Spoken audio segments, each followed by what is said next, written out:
Hey guys, and welcome back for episode 6 of the Believe in Padres Prospects podcast on the Believe Podcast Network. San Diego's #1 sports podcast network. Number 6. We're still doing that segment, right? Who wore number 6 the best? Let's do it. Who do you have for it? I'm going to go Miami Heat LeBron James when he switched number 6. Didn't he just go back to 6? No, he's still at 23. I thought he was switching. He was going to, but then Nike got pissed or they something? realized he would have to buy out all the old 23 jerseys. Didn't want to do that.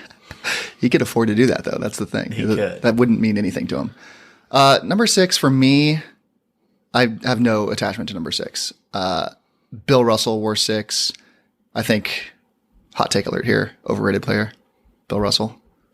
You don't think he's one of the best centers of all time? No, I think he was very lucky when he decided to be an NBA player. He was born at the right time at a time in the NBA when everyone was 6'4" and white, and he emerged as like the 6'9", 220 player that no one ever had seen before, and was able to thrive in an environment where competition wasn't at its best. I mean, you can't argue with his rings. He's got the rings, yeah, but he's only in these conversations because of rings. It's never like LeBron's in the conversation for best all time because you start going through his stats and his body and what he can do on the court. And Bill Russell, the argument is he has LeBron rings. Used to be able to. Yeah. Now he's way over the hill. But when you compare him to Jordan, that's what the LeBron people will do. And when they throw Russell in, is Russell one of the best of all time? Well, you just count the rings. That's all you have on him because he really wasn't that dynamic of a player. That's a pretty scorching hot take there. Ooh, thank you. Save it for the basketball podcast. Anyway, Stan Musial, also number 6, and Julius Erving, number 6. So baseball, it's Musial. Nobody else really stands out for baseball. Do you think of anybody? Lou Gehrig. Was he 4? Stats department. Wow, that was a terrible job typing.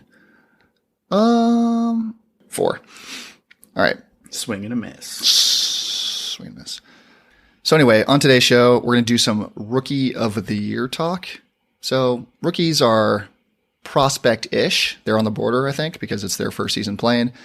And they were prospects very recently. So we're going to do a Rookie of the Year talk anyway. And the Padres happen to have a guy that is, I think, in second place right now on Bovada, at least, in terms of Rookie of the Year candidates with the best odds. So number 1, it's Pete Alonso. Number 2, Fernando Tatis Jr. Talk about the case for both of them in our completely unbiased opinions. We're going to spend some more time talking about Luis Urias, Wade's boy, who has been terrible. So cold. In his most recent call-up to the Padres. I don't know what you do with him anymore because it's been a week since I was like, let's pump the brakes on him and give him a minute to fail, and he's failed so spectacularly. Miserably. Also, who's standing out on the farm? We've been talking, there's going to be an interview with Chris Welsh at the end of the podcast today. Chris Welsh does In This League, and he does Prospect One, which is a podcast covering all minor leaguers. And you guys should check that out at the end. He's a very smart guy, lives out in Arizona, covers the Arizona League, which is basically just full of the youngest of the young guys, but some really exciting players out in the Arizona League. And then when the Arizona Fall League happens, he's all over that too. That's the end of that's October, when the seasons are all done and the best of the best prospects kind of go out to Arizona for, I think it's just a few weeks, and they do what's called the Arizona Fall League. So we talked to him about some guys, and I wanted to dive into some prospect spotlight, which we haven't done in a while, of Tucupita Marcano from Low A. Tucupita. That's a fun name to say. Francisco, that's fun to say. Nailed it. And then Edward Olivares from, I don't even know if I'm saying that right, but he's from AA Amarillo. Me and Chris Welsh talk about him a little bit. Do you think the Sod Poodles are a better mascot than the Chihuahuas? That's a tough call. No, I don't think so. Not better. I think they have. Different, more unique, but I go to Chihuahua. I think I got to go with my Sod Poodles. And I think the Chihuahuas have the better logo. The Sod Poodle hat is amazing. I think both designed by the same company, Brandios in San Diego. Correct. Yeah. I think, hands down, Padres have the best minor league. Tin Cap's pretty sneaky good. I like the Tin Caps a lot too. Storm, that hat. Storm's classic. It's been around for a while now, but still very strong. I would put our minor league system Up logos, against anybody. names against anyone. Yeah. Actually, we could do that for next time. We'll do like a power rankings of the top. It'll be like a combination of the name plus the logo and see. Got to give the Trash Pandas a shout out there. I think they start next year. Oh, they're not yet? So they might not make this list. And also what makes this really difficult is that there are a buttload of minor league teams. And So they're always changing their names, too. always moving, always changing their names. So Chihuahuas have been the Margaritas this year. well, yeah, and the Chihuahuas have also been the Flying Chanclas a few times, but those are specialty names. We're not going to go into those. We'll just go with the Tried and true. tried and true, sure. But first, let's do the news. So the newsiest thing we have going on was the game today, which the Padres lost to the Giants. Brutal. They covered the live betting over-under that I jumped in on at 12.5 with a Will Myers home run in the Really ninth. struggled there until that last out. I was sweating over here. You didn't know I jumped in on that over at 12.5. And Just saw you start screaming. yeah, Will Myers is a Had meaningless no idea home what run. was going on. I was so stoked on it. Thank you, Will, who's been terrible. He saved my ass today. But Adrian Morejon, they threw in the opener role again. This is back-to-back outings. He pitched last Sunday. It was last Sunday, right? Yes, Let's last go. Sunday, and then the Hendricks lookalike followed him up last Who's that? Sunday. Oh, you know, Cal Quantrill. Oh, Cal Quantrill, the future Kyle Hendricks, who didn't have a great start to his career. So maybe that's not the best comp. Cal Quantrill looked great the other day. Just stick him in the pen, and then No. he comes out and he's great. No, he's earned his or make him a starter, as a but make starter. him come in after, I don't have Hedges throw one pitch and then bring Quantrill in. just to throw the. Yeah, just psychologically, team he's the off. bullpen guy. Who did that last year in the World Series? Did someone do that? Yeah, against No the way. Dodgers. They went with a lefty and then threw to one batter, switched to a righty. Oh yeah, the Rays. I think the Rays did do that. No, who was in the World Series last year? It was in the World Series. Yeah, against the Dodgers. The Red Sox. They didn't do it. Someone did against the Brewers. Did it against the Dodgers. You're right. It was the Brewers. It was in the playoffs too. Okay. Yeah, just trolled Dave Roberts. It was pretty funny. I remember that. We need more of that stuff in baseball. So Morejon in the opener role again, which I like, but they paired him with Eric Lauer this time. So both were lefties.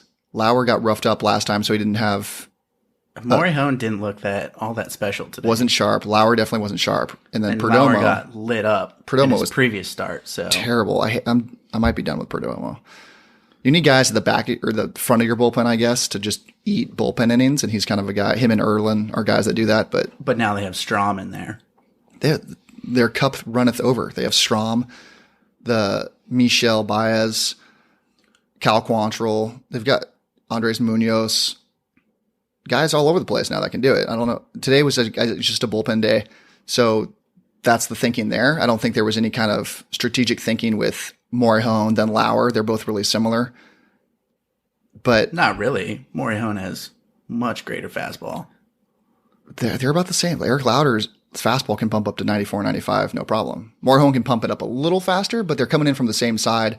They're not blowing anyone away. That's not really their game. So that's what I mean by similar enough. There's not a big contrast like there was when you flip it around and it's Kyle Quantrill throwing a whole different arsenal now. You know what I mean? Yeah. But I do like the move of the opener. I wish they would do more of just the two starter thing that we talked about where Morejon maybe goes a little longer, goes 4 innings. Yeah, and he only let him throw 40 pitches. And then you today. go Lauer, who can maybe go another 3 or 4 innings, and then basically the game's over, unless you have to pull him, which they ended up doing. And Perdomo was kind of the long guy today.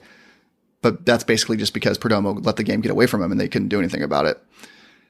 Anyway, if Morejon is on the trade block, which we kind of assume he's being talked about in some of these trades, I'm not sure what throwing him out there for 2 innings does. What do you think the thinking is there with Preller and Andy Green? I'm not sure whose decision that is. I'm assuming it's AJ Preller's decision to tell Andy Green, hey, we only want him to open the games. Like they have to be on the same page with this, don't they? Preller and Green. You'd think so. I mean, ultimately, it's down to Andy Green's decision because he's the one who can pull him at any point. Who can pull him, yeah. But there has to be on his cell phone calling Andy Green every game. True, but I'm sure there's a plan when you bring up a young guy like this, and the strategy has been clearly he's going to open the games and not pitch 5-6 innings. There's a pitch count on him, and that pitch count comes from upstairs. I would think. You would think. Maybe we need to talk to somebody about this. Maybe I'll try to get Doug Bachler on. I mean, I don't think Andy Green's going to have that position much more, so maybe you'll be able to get him on the pod. It would just be weird unemployed. If AJ Preller is calling up Morejon to start, and then Andy Green just kind of by himself decides, he'll just be the opener and pitch 2 innings here, 2 innings there every time. That wouldn't make any sense to me. When he's that young, do you even want him up if you're just trying to trade him?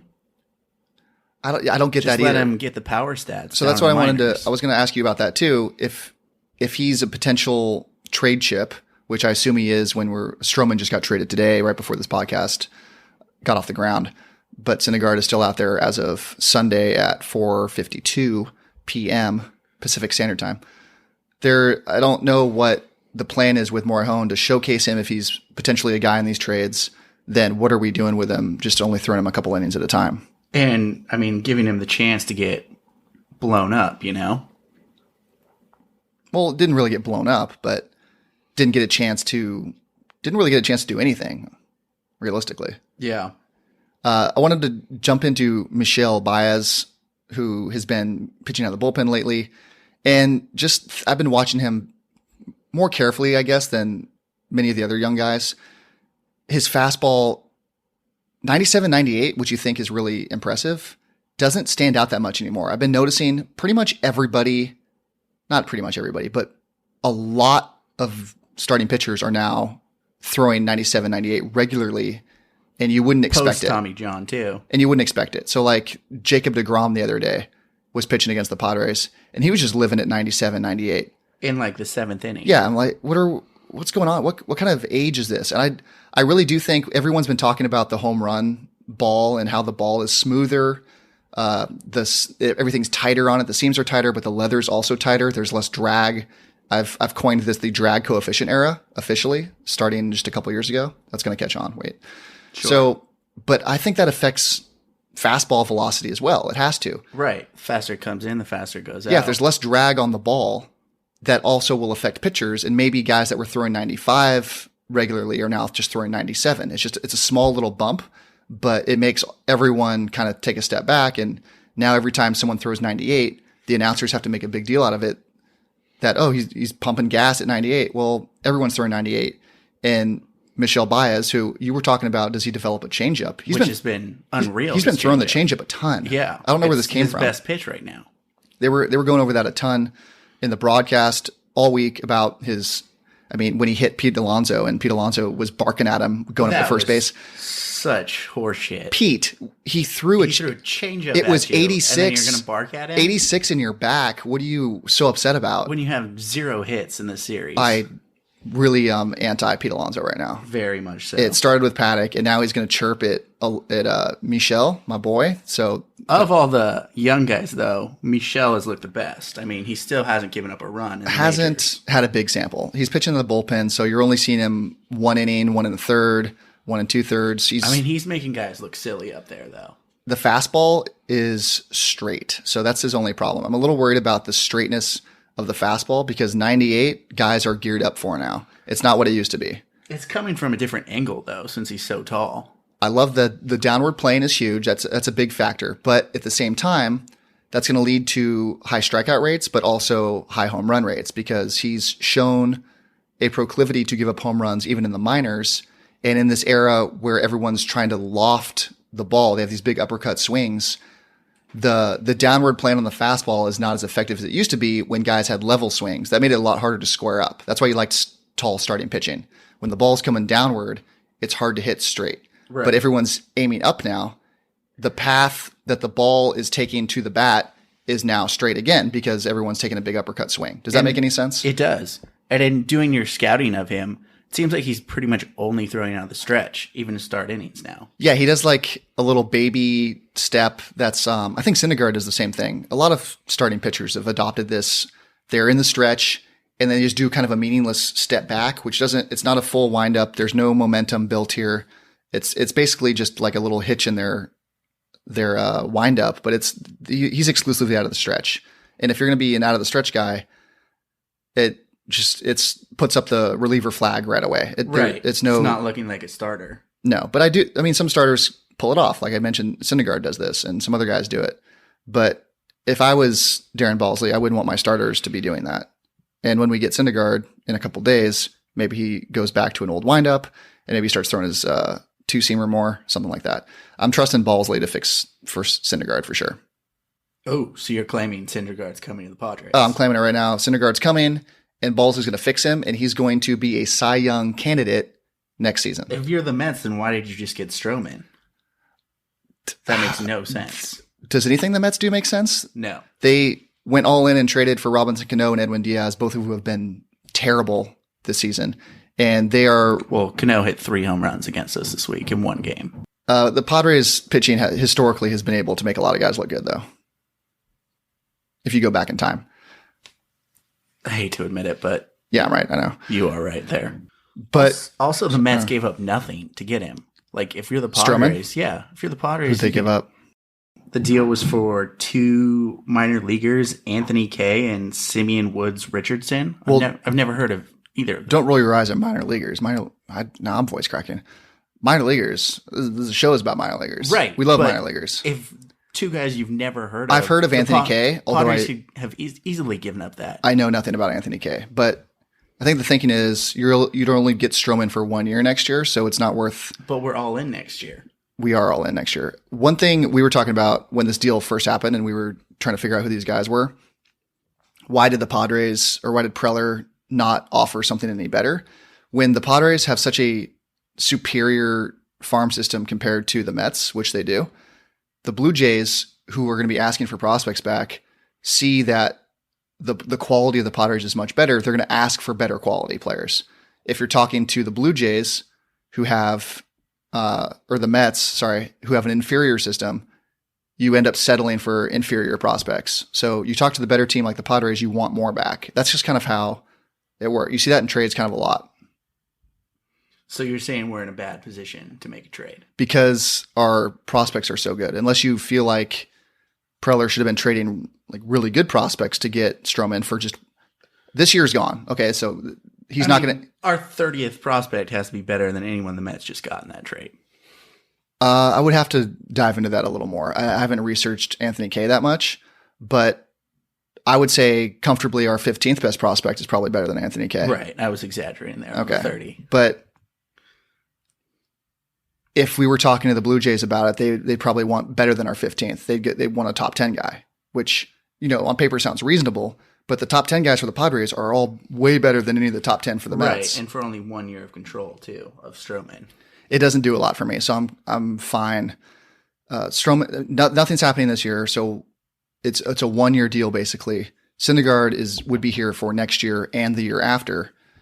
So that's your guy. And they're asking, want to go get. And I'm sure the Mets are asking for a ton right now. And again, being the Padres, when you have so many good players, maybe Preller, you just need to take the L on the trade. So, or what if Preller goes and gets both of them from the Mets? I don't know. That'd be a lot, and I don't think they really need to do it. But anyway, kind of getting off track here. It's an interesting idea, but I really don't see it happening. There's no reason for 1 year of Stroman and 2 years of Syndergaard. 2 years of Syndergaard, you can give up more, but I'm not the biggest Stroman guy. Maybe He's 2 weeks. Great on Twitter though. If you've ever seen his Twitter. 2 weeks ago, I may have been more interested.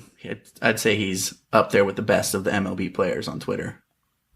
Let's get to our first seg of the day, which is NL Rookie of the Year talk. I never heard of half of these guys, and the ones I do know are way past their prime. Most of these guys never had a prime. This guy here is dead. And we're talking specifically about Pete Alonso versus Fernando Tatis Jr., and we just covered Pete a little bit as the scumbag. If you want to go that far, sure. He's grown into this kind of rivalry with the Padres, and the Mets have kind of reciprocated by booing Paddock when he was in New York, and now there's drama with Tatis and Michel Baez, who we were talking about, who was getting stared down and chirped at by Alonso. Just Alonso's also 24. A little older. Yeah. Well, does that matter in voting? It should. Should be like the Ben Simmons in the NBA. Was he really a rookie? That's okay. First of all, no, he wasn't. And that grinds my gears a ton when he got that award. But anyway, it's not like Alonso did what Simmons did last year. He still came up this season in his first. He's still rookie eligible. It's not apples to apples, I don't think. Simmons was on the roster the whole season, was just hurt. Alonso was called up just this season, same as Tatis. Yeah, I'm just trying to find ways to hate Alonso. So what were Bovada odds on this? We were talking about this earlier as gambling aficionados. Alonso is the leader. He's currently at negative 180.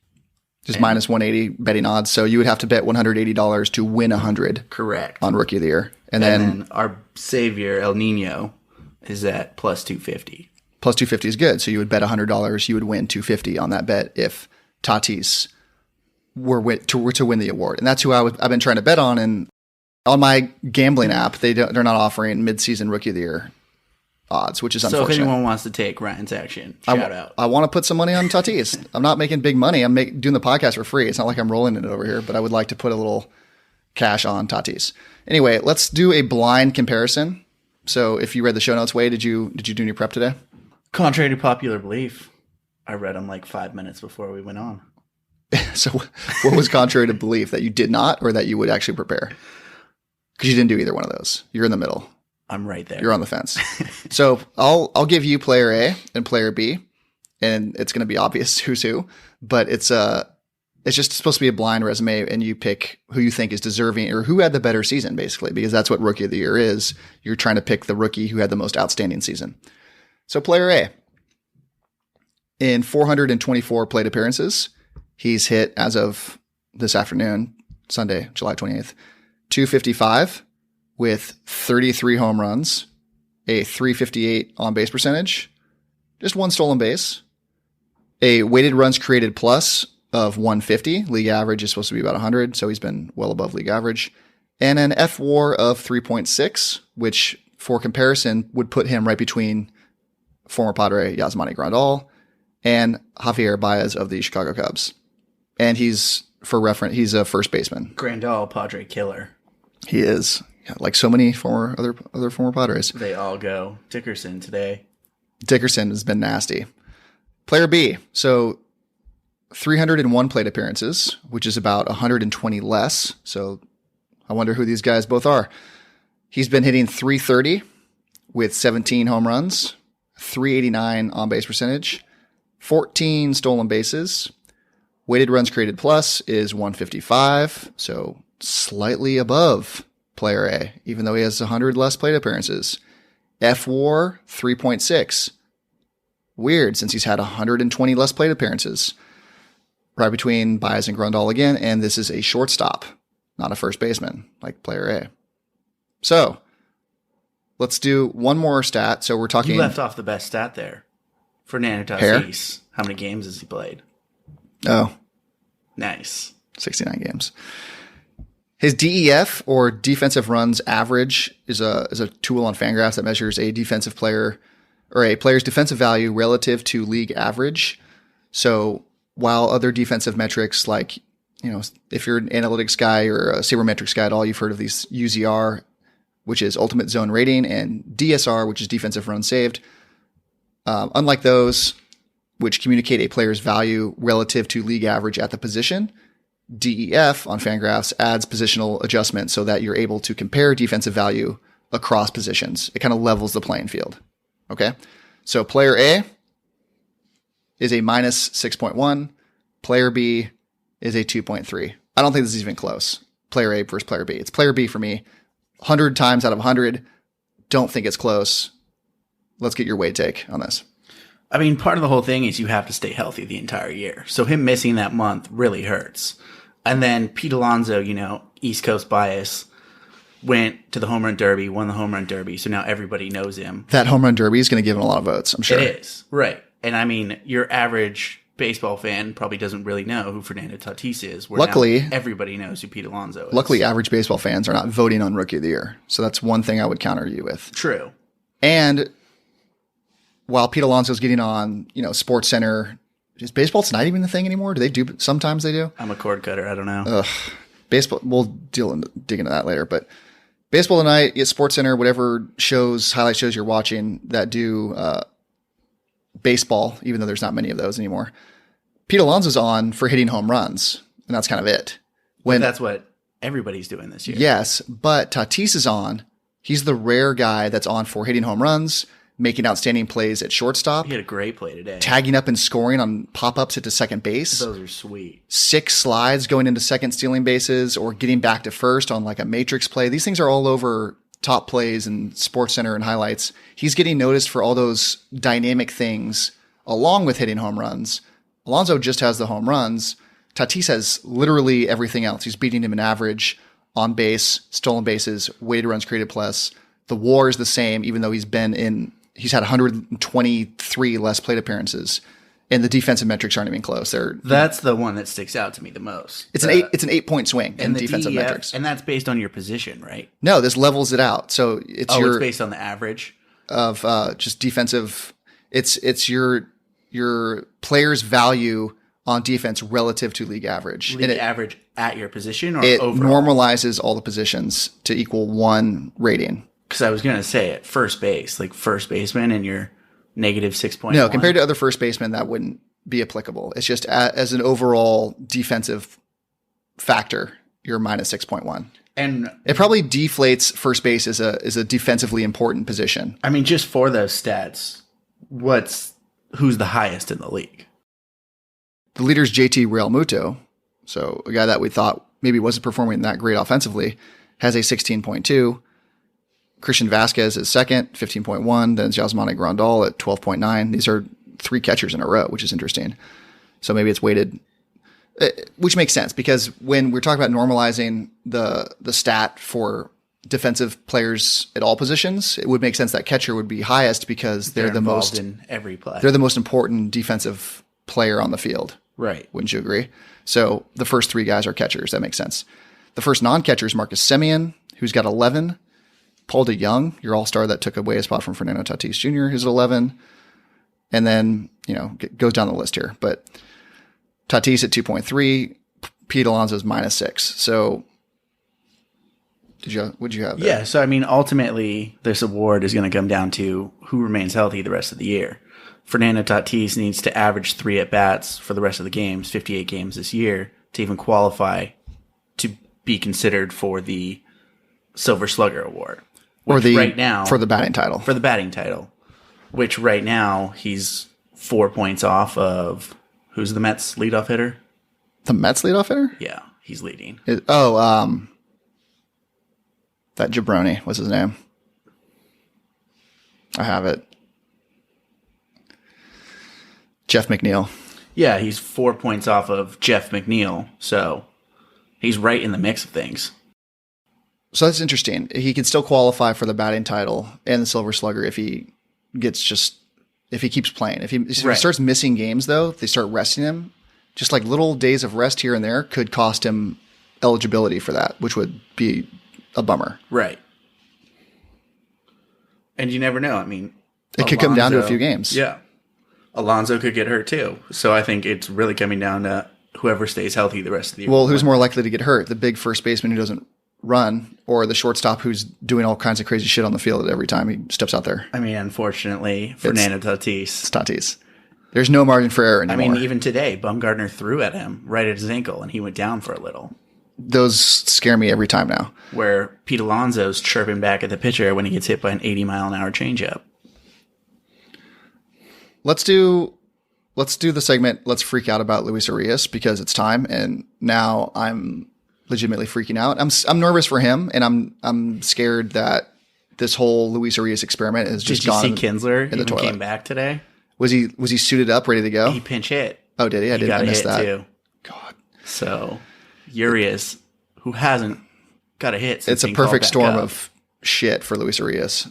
He's 2 for 44 this year combined in 2019 with 14 strikeouts. And those 2 hits were before he got sent down. Yeah. Since being called up, he still hasn't got a hit. He's 0 for 20 since being recalled. He has 7 walks. Didn't walk today, but he's had 7 walks in 7 games. So he's getting on base about every 4th at bat right now? Which, yeah, well, better, 283 on base percentage, which is, for a guy has no hits, that's pretty good. So imagine if he was just hitting 250, his on base percentage is going to be huge. Is that because he's batting in front of Hedges, though, and the pitcher's just pitching around him to get to Hedges? He's batting under 200? They're both really bad. So I don't know why. Why would you walk the guy who can't hit to get to the guy who can't hit? Just get them both out. I mean, yeah, 7, 8, 9 in the Padres lineup. Dead. Automatic Dead outs. weight out there. But he's always been a guy that gets on base and has great back control. And you read about him going back in time here a little bit from Baseball America, Baseball Hot Sheet here. This is from about a month ago. I've normalized the stats. He's hit 19 home runs in 74 games for AAA. Where's this power coming from? I haven't even seen him hit the ball out of the infield. And they're saying it's the ball in AAA. Well, guess what? It's the same ball they're using here. So how come he can't hit it? Well, it's hard to hit home runs when you don't even hit the ball if you're just striking out every bat. Exactly. So that's a problem. But even if you're discounting the home runs, which I think everybody is, he's always been considered one of the best pure hitters in the minors, up there with, I mean, this year it's like Nick Madrigal, guys who are smaller in stature, but Vladimir Guerrero Jr. hit tools that are like 70, 75. It doesn't make any sense that these numbers haven't translated. He hit 322 across AAA this year with a 408 on base, and that's even after slumping the last 2 months at AAA. Yeah, I mean, you got to think it's mental. I think it's 100% mental. It has to be. And every time he goes up to the plate and gets out, there's more pressure on the next at bat. Same as Will Myers right now. Will Myers is just a spiral whirlpool of Kevin shit. Acey wrote that article yesterday on it where he just gets in his own head because he doesn't even get the opportunity anymore. Which is weird because Myers more pressure on himself. Myers is more of a veteran. You would think he'd be able to figure that out himself a little bit more and realize that he shouldn't be putting too much pressure on. Urias is 22. This guy, he's trying to make an impression at the major league level so he doesn't get sent down or get traded. Or I don't know if he's performing well. Maybe he's more likely to get traded at this point. But I would love him to be the second base option going forward just because of his age and the versatility he brings, defensive value, running the base value, offensive value, doesn't profile for power, but he does almost everything else. So that's a guy I want at second base. I mean, it makes you consider the Padres hitting coach, Johnny Washington. They always, baseball teams love to blame the hitting coach. I mean, look at Alex Dickerson this year. He left and now he's batting 400. Definitely with the new hitting coach. Doesn't look good on Urias Washington. Was crushing AAA. He comes up. Johnny Washington works with him. Can't hit.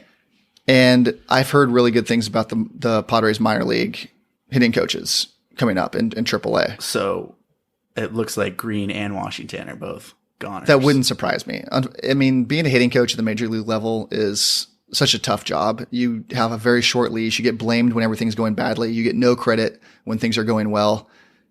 It sucks being a hitting coach. And yet Darren Balsley's been there forever as a pitching coach. Kind of. I mean, he's done wonders again. We have the best bullpen in baseball right now. Do they? I think so. You just pulled that out of your ass? We have one of the best bullpens in baseball. We have a good bullpen, and they do play baseball. We'll say that. And the staff, we never really expected anything out of the staff, and they've been okay, too. I don't have the league average ERA numbers in front of me, but they've been okay. Just from an eyeball test, they've been fine. We're not expecting anything from Lauer or Lucchesi, and they've been okay. Paddock's been really good. Just going forward with Washington, I would imagine him and Green are gone next year. Unfortunately for them, I have no attachment to them personally. I do feel just a little bad for Andy Green, who's suffered through all these years of losing, and now they're starting to get young and good and exciting, and he's out. But this was a really big test for him this year, and they have been terrible since the All-Star break. Awful. And who else? I mean, someone's got to take the blame for it, and it's usually the manager or the hitting coach. In this case, both, and they're probably both gone. Right. Last thing we wanted to do before we get to our interview with Chris Welsh from Prospect One is throw a little spotlight on a couple minor leaguers who I've had my eye on recently. So checking in at number 13 on my midseason rankings, which is a very solid ranking for this guy who's just still a teenager. Wait. Yeah, he'll be 19 in September, or no, he'll be 20 in September. Sorry, playing second base for the Fort Wayne Tin Caps. Tucupita Marcano. Tucupita. I just wanted to say that again. Wade's learned how to say his name properly now and just loves saying his name. Named of Tucupita, He's from Venezuela. Tucupita.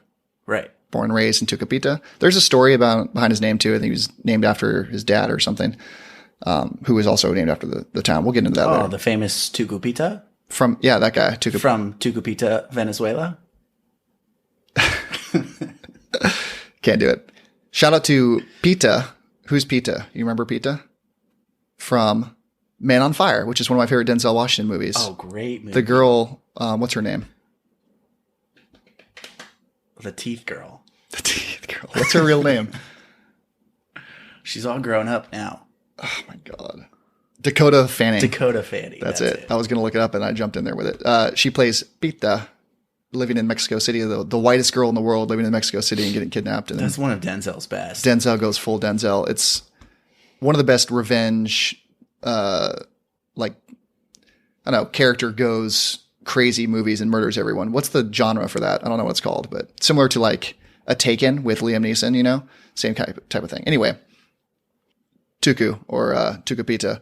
He was part of Preller's 2016/2017 international spending frenzy, where he ended up spending in total plus overage taxes like over $80 million on international free agents, and probably one of the key reasons why MLB changed their international signing rules. So thanks to AJ Preller for that. He hit 365 across rookie ball and short season ball as an 18-year-old last year, and he's been in low A this year, also holding his own. He doesn't really profile as a power guy at all. So if you've heard that before, that sounds like Luis Arias. That sounds like Xavier Edwards. But he does a lot of other stuff. He bats lefty, throws righty, plays second base, so it works. He generates a ton of contact. He's got a really good approach for such a young player. Gets on base at a really good clip.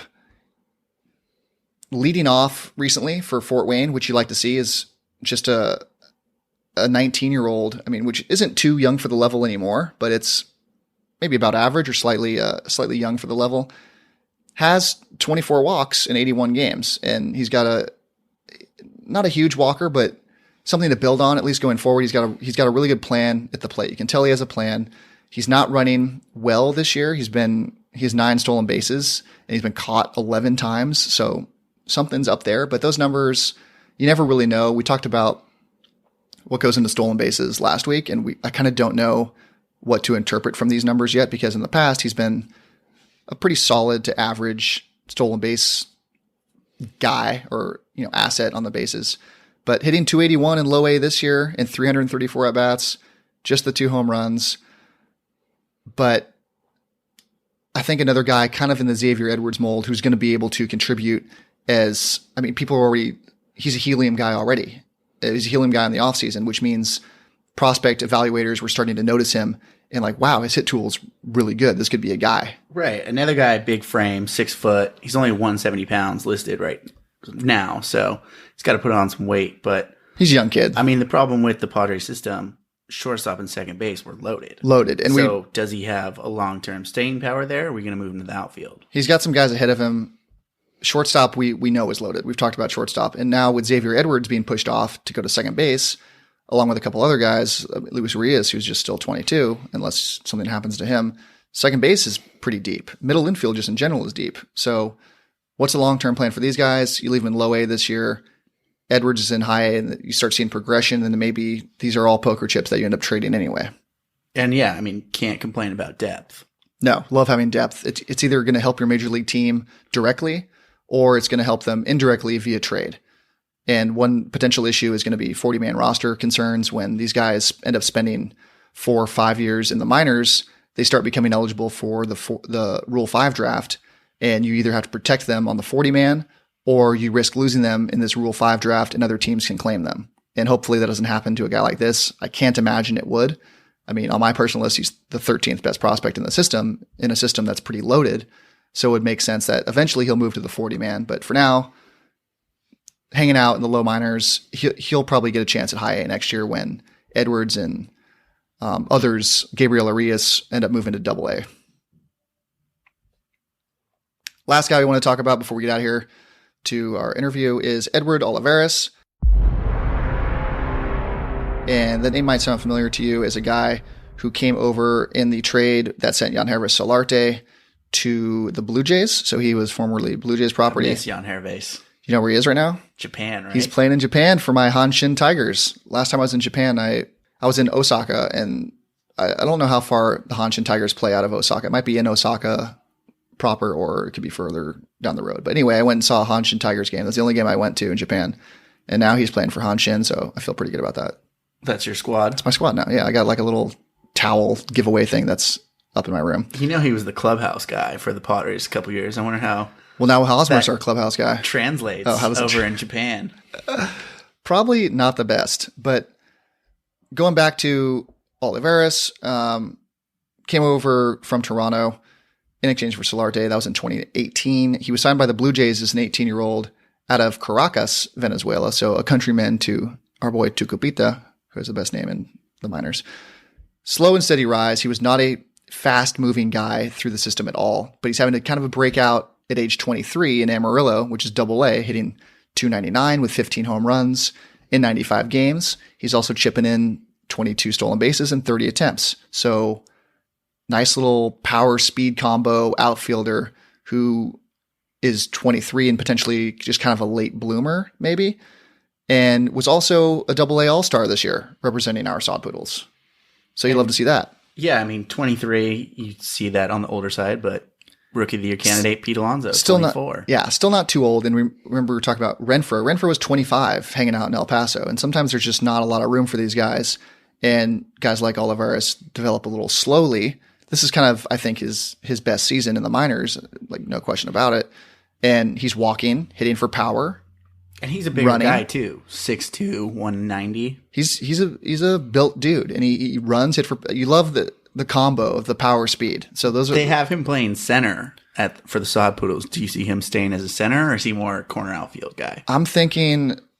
I haven't seen him in person. I don't know how. It's hard to grade defensive metrics in the minors. I'm sure those numbers are out there somewhere, but center field's really hard to play at the major league level to an above average, because these guys are all so elite. Like if you're an elite center field defensive prospect, like for example, Christian Pache with the Braves, who has been floated out in deals for Noah Syndergaard.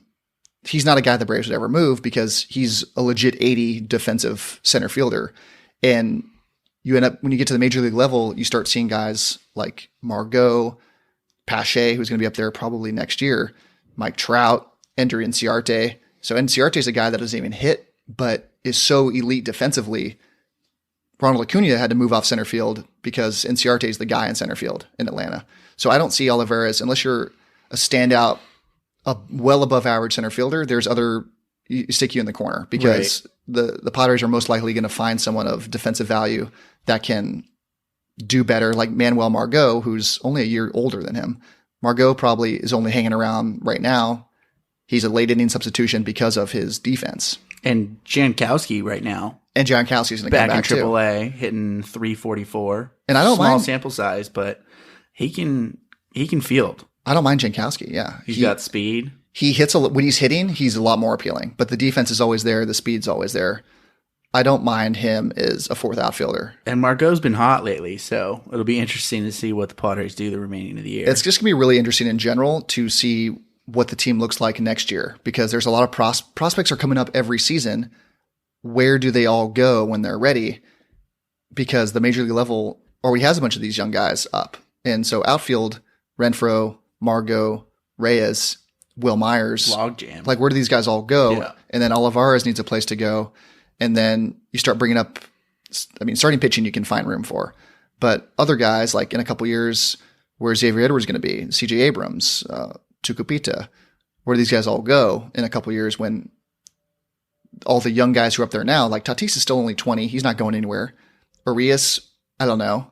Mejia, I kind of still don't even know. He's shown flashes of it, but he looked terrible defensively today. Yeah, he was getting crossed up. You've got Logan Allen in the minors. You've got Luis Campusano, who we're gonna chat with again. Chris Welsh. We're gonna talk about Campusano a little bit and where he fits in the future. But Olivares, fourth outfielder guy with power speed. There's always gonna be room for him. It's just I don't know if it's as a starter yet. All right, let's get to our interview with Chris Welsh, and we'll get out of here.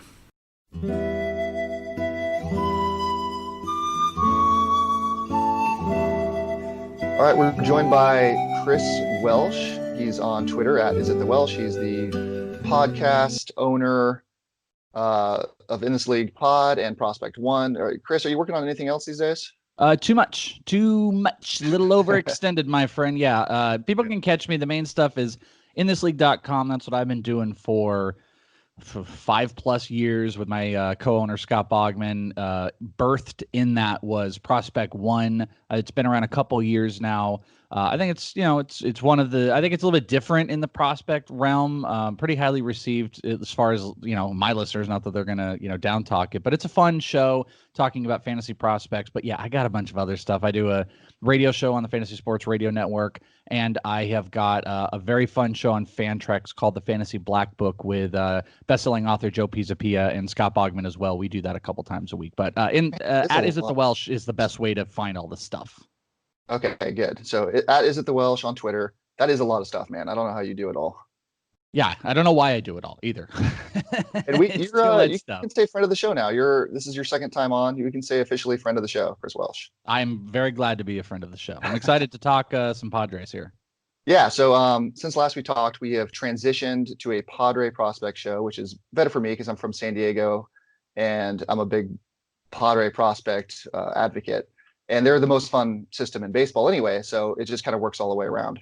But I wanted to start with Luis Patino because the whole reason, or the motivation for me to start talking to you today was I saw on Twitter, I follow you by the way, that you were kind of asking your followers to compare Luis Patino from the Padres with Davy Garcia of the Yankees. Kind of just a poll, who would you rather have? Is that right?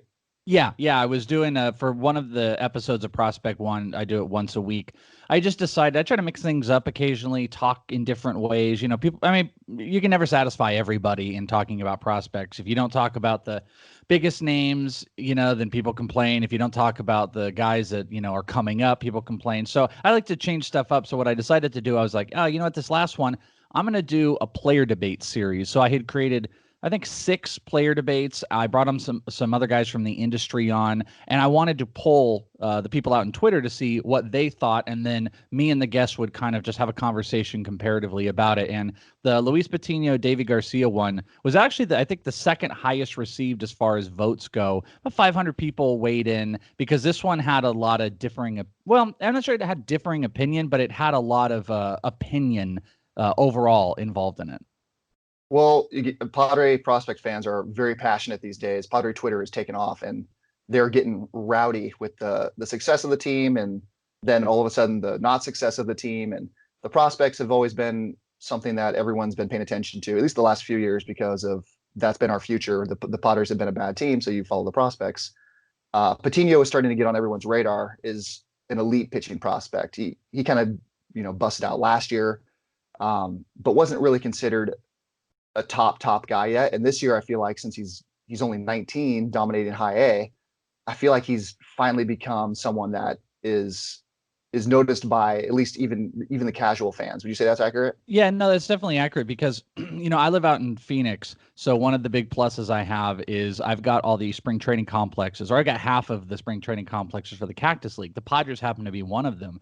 When I started to really invest my time into the, prospects and building the show and doing that type of stuff, I started spending, this is multiple years ago, spending time out at the complexes because they do not only spring training, they do AZL, and they do this thing called extended spring training where it's these transitional periods between full season ball and the end of spring training. And, these guys not jumping into their full season assignments. And ironically, Luis Patino, this was, I believe, and during extended spring training last year, he was a pop-up guy. Like no one was talking about him. No one had anything going on. And I caught him in an extended spring training game. I videoed it. I tweeted it out, and it got a good amount of pub because in that same game, Melky Cabrera had been rehabbing. And he was going on in this game. And Luis Patino, he was on my radar. And I'm going, who is Luis Patino? This is crazy. The slider, this fastball. And he made Melky look silly. And Melky then followed him on Instagram after. And then we had a lot of people responding to my stuff being like, I was wondering why there was this connection. And that was, at least as far as my eyes go, it was kind of the start of Patino's, Patino's kind of like eyes on him, not the rise, not like, ooh, I got the video and he was discovered. It was just I started putting some video out there because he wasn't doing, any of the full season stuff. This was actually, I think, his first stint. This might have been, no, he had done a little bit in the AZL, but this was kind of the first thing after the AZL. And then he just skyrocketed up attention to everybody, just like you said. And luckily, I have stock in him and in Davy Garcia in my dynasty league. I know you're a big fantasy guy. I've got both these guys. And I don't think the comparison, I don't know what your guests said when they came on your show, but is the comparison really that close? Or how do you compare the two guys, Davy and Luis? Well, the person I had on, Ray Butler, who runs Prospects 365, to talk about this specific one.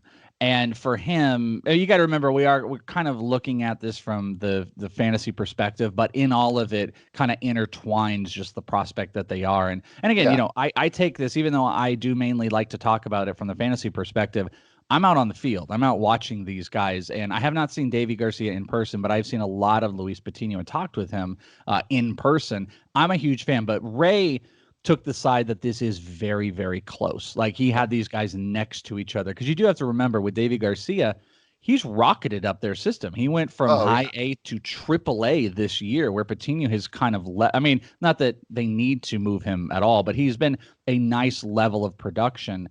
But Ray had them really close. But I would tell you, the consensus argument after saying, hey, these guys are relatively close, is that Luis Patino is the player that everybody wants to bank on, because there's a higher set of arsenal. He's a little bit bigger. Athleticism's a little bit higher. And people worry about like a 5'9", 5'10" pitcher in Davy Garcia, where Luis Patino has shown his athleticism. You guys probably know that run where he altered his approach to Mackenzie Gore. Those two became best buddies, and he started using the high leg kick. So, he's an incredible athlete with a great arsenal of pitches, good command.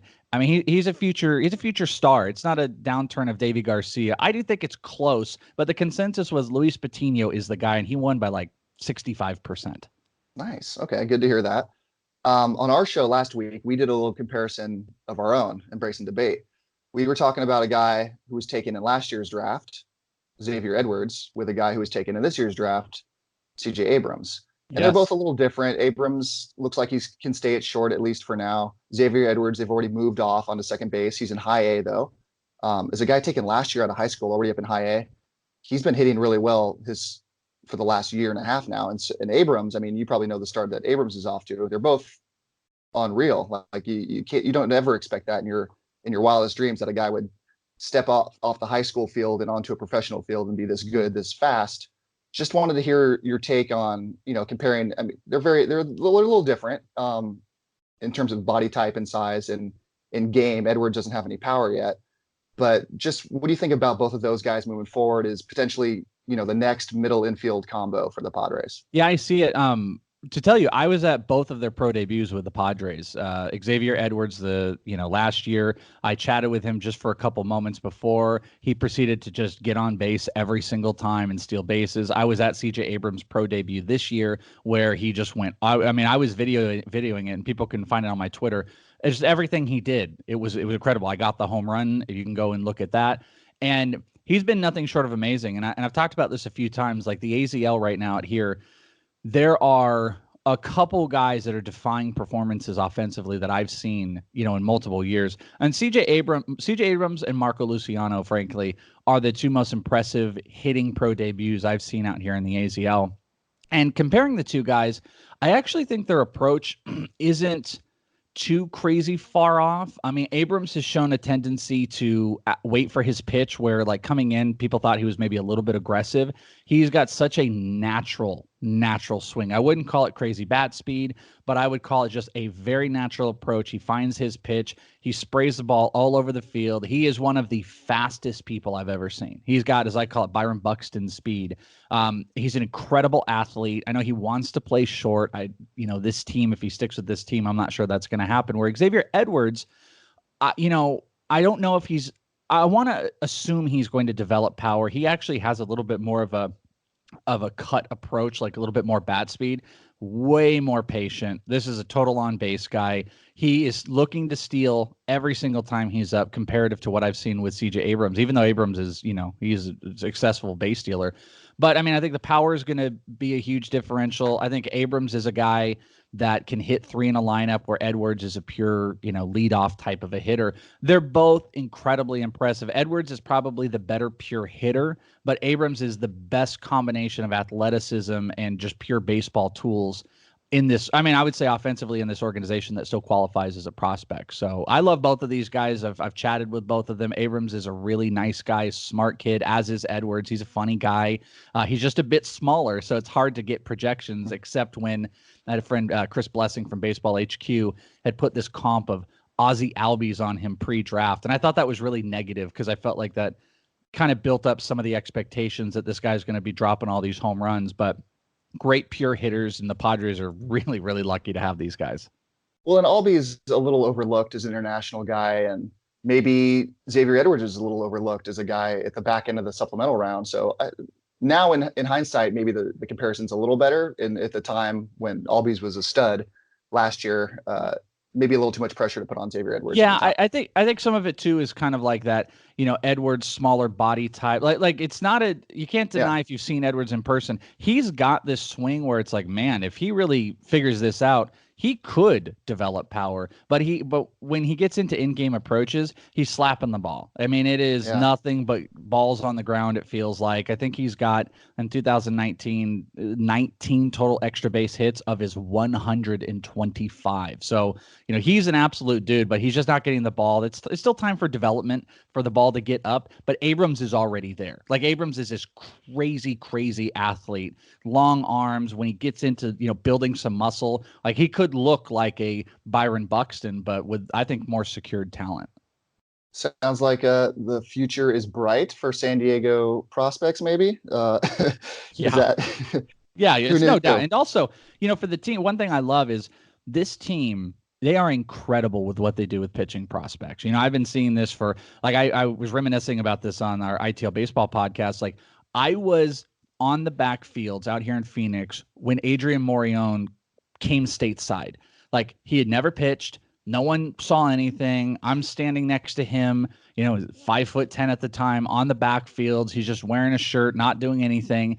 I was there for that moment, and he just pitched in the big leagues. And they just churn these guys out. Joey Cantillo is another one of those right now.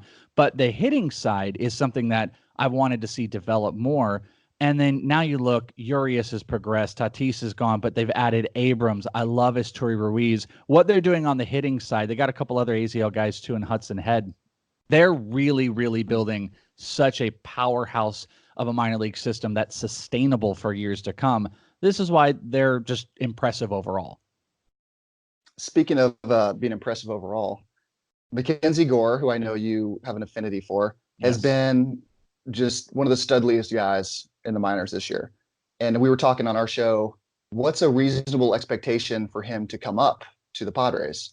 And I mean, there's no need to rush him this year, but I think he's a real candidate for the rotation next year. If he keeps progressing, goes to spring training next season, maybe like Jesus Luzardo did, and just wins a job because he's so dominant. Do you think that's a possibility? Yeah, I think it's definitely a possibility. Here are the positive signs. He's in Double-A already. He's struggling a tiny bit, like a 4 ERA and 3 starts. But I mean, he's not walking anybody. He's just been a little run happy, and the batting average has creeped up. But that's a big jump from Advanced A to Double-A. But like Chris Paddock he's kind of a mold of this, where they're just like, hey, listen, we're going to put the best guy out here to win. They did it with Tatis Jr. So I think the Padres have developed a system that we can look at and say they're going to put the best players out there. So I think that gives the opportunity for that to happen with Mackenzie Gore. Now it's a little bit different with Paddock. He was older, the Tommy John, all that type of stuff. He had, he was a little bit more pressed and ready to go.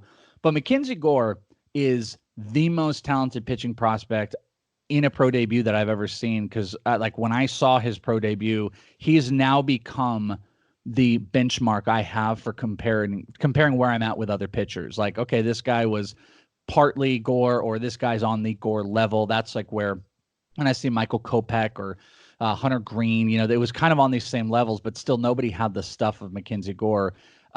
He's my number one pitching prospect as far as my ranks go. And I'm not sure he would break camp. I'm not sure we're quite there yet. I think they'd want to see some more seasoning. I'd be really curious if they send him out here to the Arizona Fall League, but he is already almost up, hitting the 100, pitch marker. So I think they might try to chill him out around 120. And then maybe he comes up, June or July of next season. But I think it's absolutely an opportunity for him to be in the rotation. I just don't know if he breaks camp. That's a good point. It's tough when you're managing these guys' workloads. Like Patino hasn't thrown many innings yet in his career. Gore hasn't. Paddock, coming off the injury this year, he's going to be limited.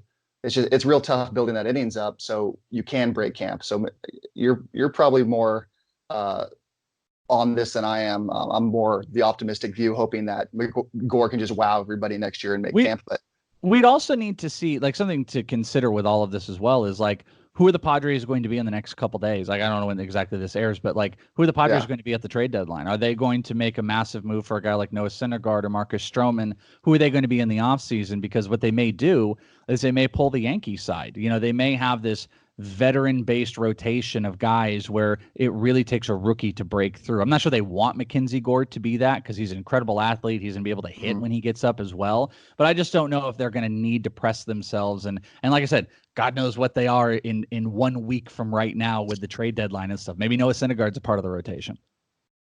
Yeah, it's a good point. We really don't know I have no idea. Preller is an enigma. I have no idea what he's thinking at any time. I don't think anybody does really. Edward Olivares is another guy I wanted to talk about because to me, he kind of disappeared when he came over. He had a little bit of hype in that Yangervis Solarte trade with the Blue Jays. And then for me, he kind of just disappeared. Last year was okay. As a 22-year-old in high A, didn't really wow me. This year, doing it in the upper minors at double A, finally appears like he put things together. Is he a dude now for you, or is he just another guy? I think he's kind of still a fourth outfielder to me, but you know who he reminds me of if people want to get some type of comp in their brain of maybe the player he could be is Oscar Mercado with the Indians. Oscar Mercado, weirdly, so many people thought he was going to be this Billy Hamilton type. All these stolen bases, where's the power? And I said, no, I think he's going to even out. He's going to be more stolen bases than power, but he's a solid, number 2 type of a hitter, a 15-15 type of a guy. I think Olivares is kind of a little bit of a lower version of that. Ultimately, like I said, I would assume he's going to be a fourth outfielder. It's great to see the stats and what he's doing in the Texas League. 23 stolen bases, 16 homers. If you're stat diving on this guy, there's a big major improvement across the board. But, we've seen some of this stuff from guys, like Corey Ray and stuff that can, go nuts on the homers and stolen bases. I'm excited to see the strikeouts aren't too high.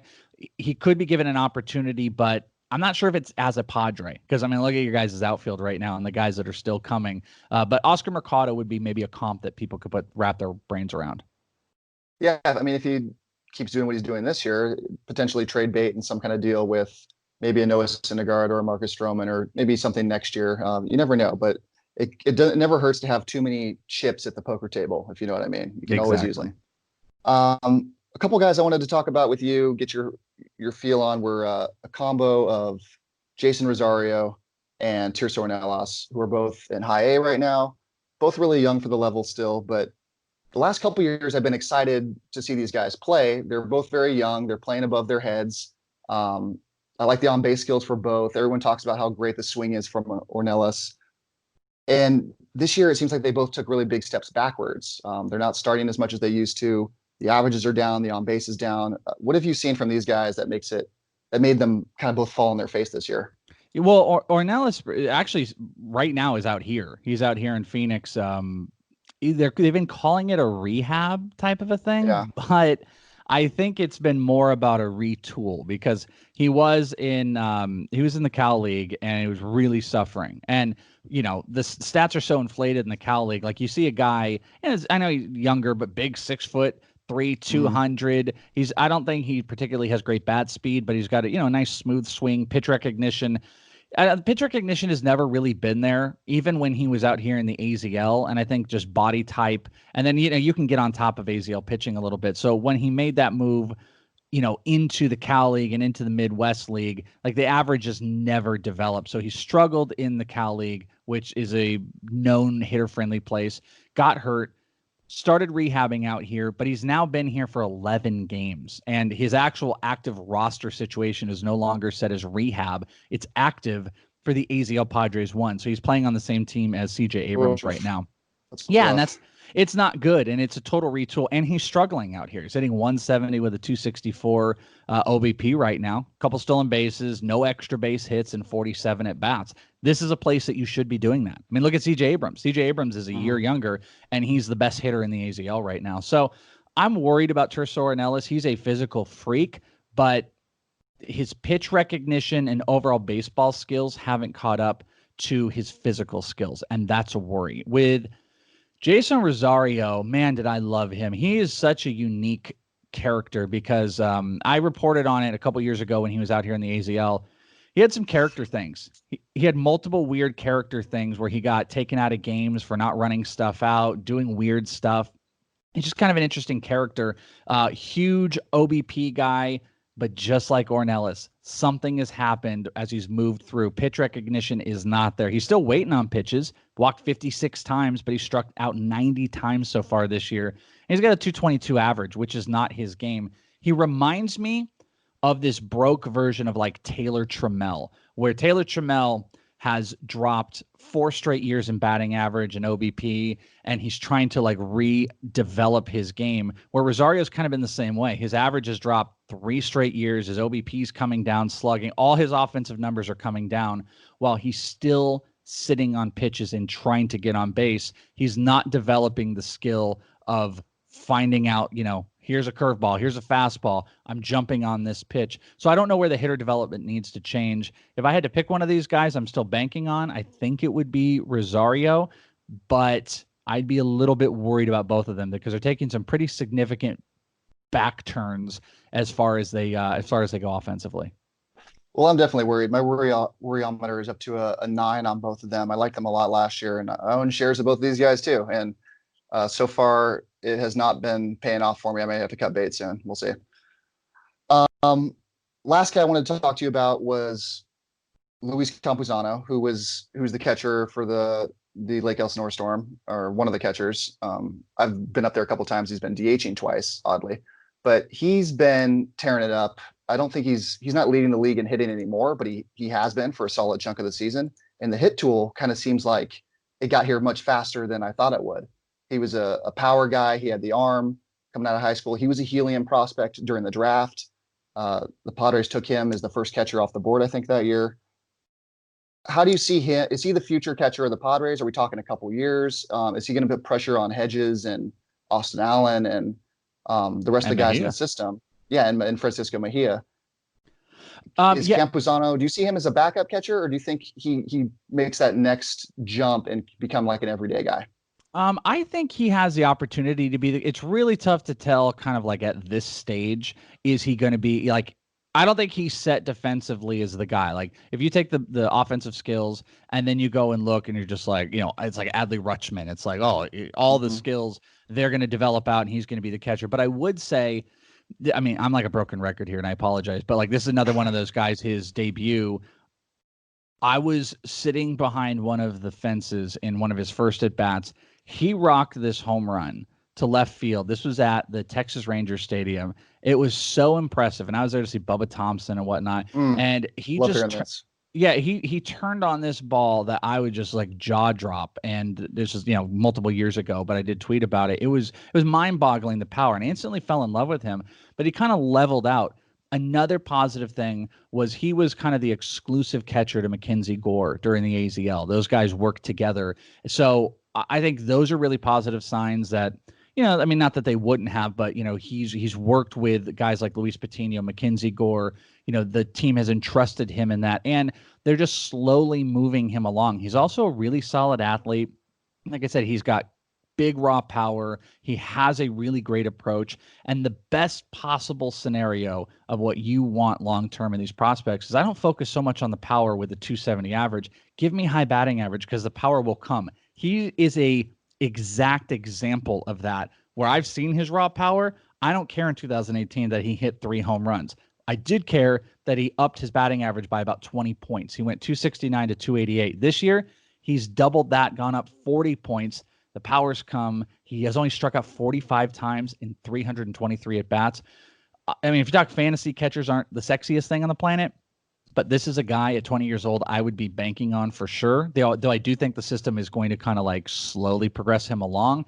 And in real baseball, I'd be excited about him too, because I think he's a better combo offensive defensive player than Mejia. And I know that's not saying much because Mejia is a garbage defensive player, but he's a great offensive player. I think he's one of the better combo guys. So I'm very much in on Campusano. Great. Love hearing that. The system remains loaded. They keep promoting guys and somehow they keep reloading them in the system. It's really fun to watch. I love covering Padres prospects. I know you do too, in the AZL at least. They're the best, man. And they're all here right now. Like I said, Hudson Head is somebody people should really be looking out for. Big bat speed. He's out here in the AZL. They got this guy, Joshua Myers, who's this big brick house dude, almost looks like a little bit shorter Aaron Judge. They just, like you said, they churn these guys out, and internationally they keep bringing these guys over, and they did that in the international market with Brayan Medina, this past international signing period. So they just keep going, man. They're fun to watch, and I'm at least at the ground floor when they get over stateside over at the Padres complex. Well, that's why you're our guy in front of the show. We're gonna have to get you back on to talk about all those new international guys they signed, and some of those guys that you mentioned in the draft this year, Myers and Head. Is it Myers or Mears? I never heard his name. Yeah, if I said Myers, I think it's Mears. I think it's Joshua Mears. Yeah. Slip of the tongue is a very, very common. He's a trip of a prospect to watch, though, man. And, I'm going to throw out one deep name for everybody to pay attention to. He's a pitcher for the Padres who really popped out for me this year. And go look him up. It's Loarbart Arias. He's very impressive. He's had some really good results. I've seen his starts 3 times now. Good 3-pitch combo. Loarbart Arias is a very young AZL pitcher to be on the lookout for. Maybe like a Patino in a year or two. Ooh, don't get me give me the vapors here. That's I'll have to keep an eye on him. Great stuff, Chris, as always. Thank you. We're gonna let you go now. Always welcome back on the show. Love having you. Are you working on anything right now? Publishing anything soon? When's your next show? Stuff like that. Big stuff right now is like I said, the In This League stuff. We do 2 baseball podcasts a week. There'll be one out Monday. Prospect One is the thing that everyone here is going to care about. That comes out every week on Friday. Next one up, I've got Brent Hershey from Baseball HQ. If they want to go back and listen to the Prospect Debate one, that's out. It's everywhere that podcasts are. You can type in Prospect One. And if you guys are into, AFL stuff and the first pitch conference and all these things, like in the next, even when baseball tapers down, I actually move up in podcast because I'm out here in the AFL and covering it. So as the season goes out, I'll be talking about everybody that is playing in the AFL, in-season stuff, interviews, and I have a top 500 prospect list that's over on our Patreon, patreon.com/ITL Army, and that's updated every single month of the year. So baseball ends, I don't. Yeah, the Fall League. I love watching the Fall League every season. That's one of my most fun times of year as well. Follow him at Is It The Welsh. Chris, thanks again, and we'll talk to you soon. Appreciate it. Thanks for having me.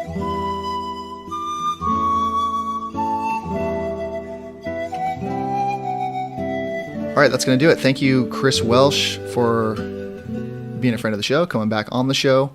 Always love talking to him. Let's make like a tree and get the F out of here. Okay, we can go. So that's going to do it for today. Appreciate you guys listening, checking out, subscribing as always. Please follow the Twitter account at Friar Farmhands, where we post the podcast when it's up immediately, other little things that I'm musing about during the week. And we're going to be adding more and more content to it as the weeks progress. We have a plan in place for the website and for the Twitter account, and things are going to be growing and we're going to be adding stuff to it. So keep an eye out for that. As always, if you like the show, even if you don't like the show, subscribe. We're available on all your favorite platforms: iTunes, Stitcher, Google Play, TuneIn, Spotify, and iHeart. That's you. Jesus. Really? Retribution this week? Do you have it in you? Okay, no pressure. I'm not going to cut any of this from right now going forward. So you have one chance to nail the dismount. You can also find us at Believe.com and at Believe Podcasts. Please leave your comments, questions, concerns, and your rating of the show on all platforms. You tiptoed through that so slowly. That was hilarious. Got it done. Nailed it, though. You've been listening to Believe in Padres Prospects on the Believe Podcast Network, San Diego's #1 sports podcast network. For Wade, I'm Ryan. See you guys next week. Just move on up toward your destination, though you may find from time to time. I'm singing. I'm in a store and I'm singing. I'm in a store and I'm singing. Hey! There's no singing in the North Pole. Yes, there is.